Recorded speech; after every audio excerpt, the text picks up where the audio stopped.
Have you ever thought about how unfair the world of Harry Potter truly is? What if one of the most tragic stories in the series was hidden in plain sight, disguised as a charming subplot?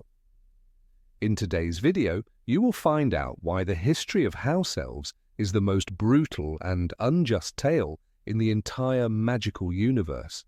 The Harry Potter books and movies are often seen as a light-hearted fantasy for children. And at first glance, that makes sense.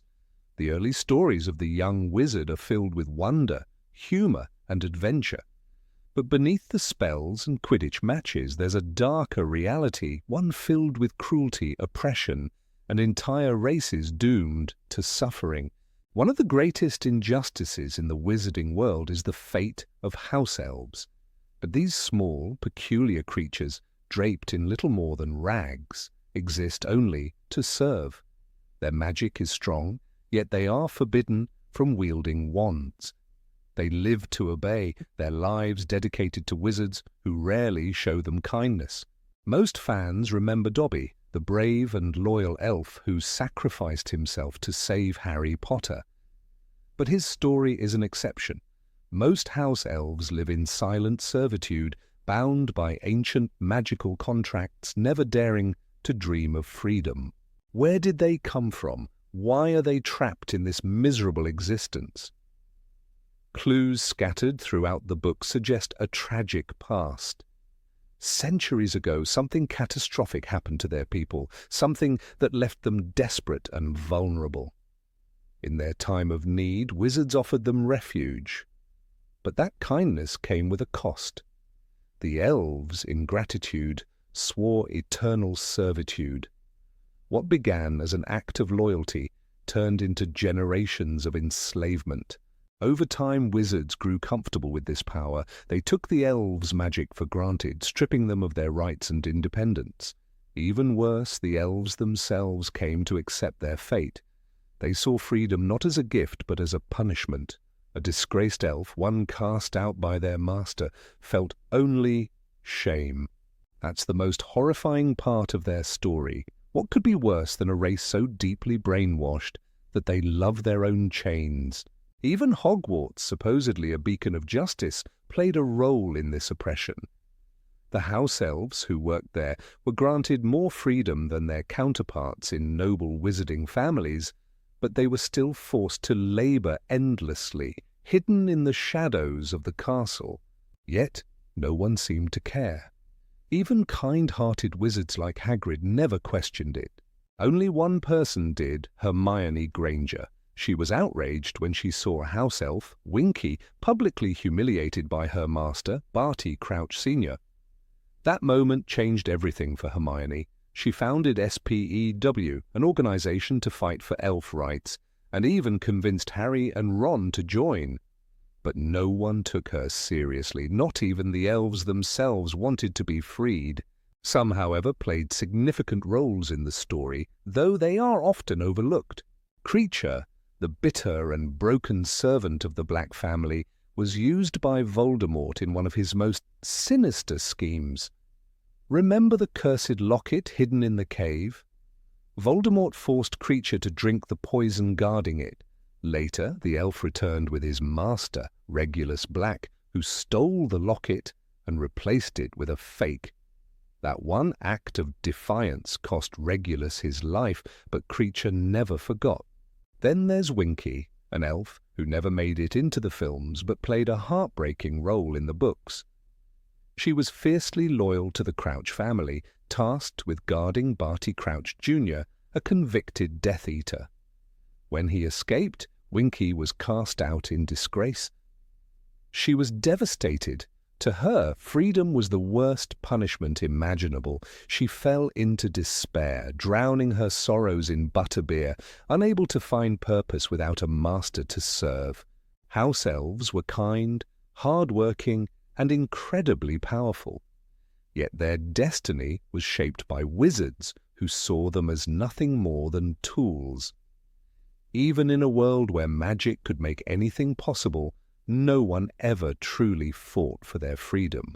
And that is what makes their story the most tragic injustice in the Harry Potter universe. Have you ever thought about why house elves never rebelled against their masters? What if there was a reason even more sinister than ancient magic or blind loyalty? In today's video, you will uncover the hidden truth behind their endless servitude and the dark secrets wizards never wanted you to know. The world of Harry Potter is full of legendary conflicts, wizards versus dark lords, magical creatures struggling for rights, entire bloodlines fighting for dominance. But one of the most disturbing battles never even took place. House Elves, a race with immense magical abilities, never rose against those who controlled them. Not once in history is there mention of an uprising. How is that possible? Even goblins, despite their own oppression, waged wars against wizards. Centaurs withdrew to their own lands rather than be tamed. But elves? Silent, loyal, fearful. Something doesn't add up. Most wizards assumed elves were naturally submissive. They were born to serve, they said. It was in their nature. But magic doesn't work like that. It's not a set of chains locked onto a person's soul. It can be learned, unlearned, broken. The fact that elves never resisted suggests something deeper, something beyond generations of brainwashing. What if house elves weren't always servants? The books hint at a forgotten past, a time when house elves lived freely long before they were bound to wizarding families. But history is written by the victors, and wizards have been the victors for centuries. The truth of what happened has been buried under layers of tradition and convenient myths. Think about this. Why do house elves have their own unique magic? Unlike wizards, they don't need wands. They can apparate through barriers even Dumbledore's spells can't penetrate. They can punish themselves with their own magic, a skill that serves no natural purpose other than enforcing obedience. What kind of creature evolves abilities designed only to harm itself? The answer is chilling. These were not natural abilities. They were programmed, a forced adaptation after centuries of magical conditioning. Wizards didn't just enslave house elves, they altered them.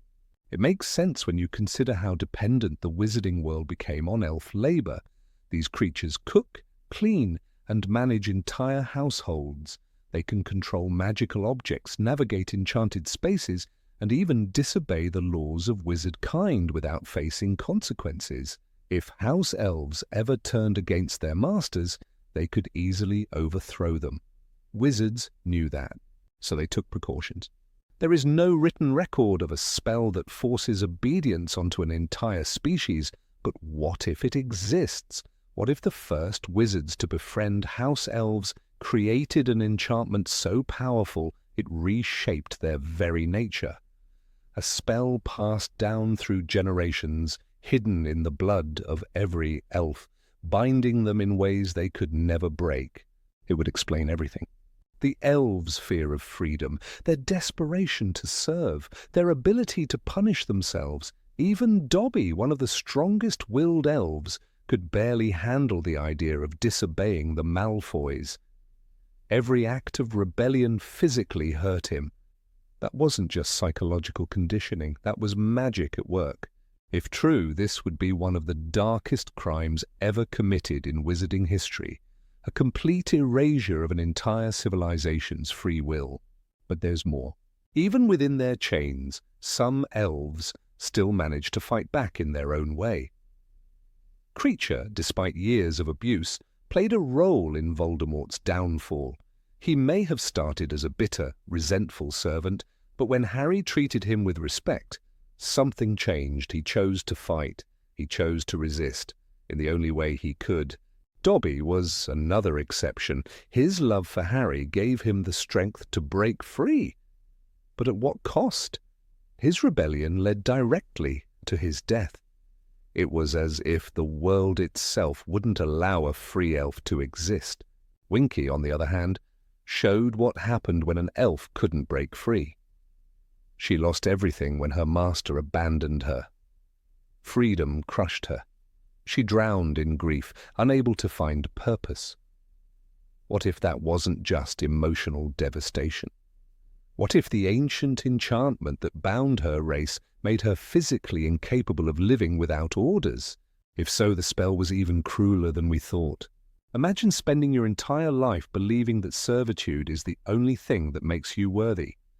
Imagine feeling joy when your master praises you and unbearable shame when they cast you aside. That's not loyalty, that's not love, that's control, so absolute it becomes identity. Wizards rarely questioned it. Even the kind ones, like Dumbledore, never made an effort to truly free house elves. The most powerful wizard of his time, a man who could rewrite the laws of magic, never challenged this tradition. Was he blind to their suffering, or was there something he knew that we don't? What if he understood the consequences? What if freeing house elves meant breaking a spell that could destroy them? Perhaps that's why Hermione's movement never gained traction. Maybe the reason elves rejected freedom wasn't just because they were brainwashed. Maybe deep down they knew something she didn't. Maybe they knew that breaking the chains could kill them. This raises an even bigger question. Who created this enchantment in the first place?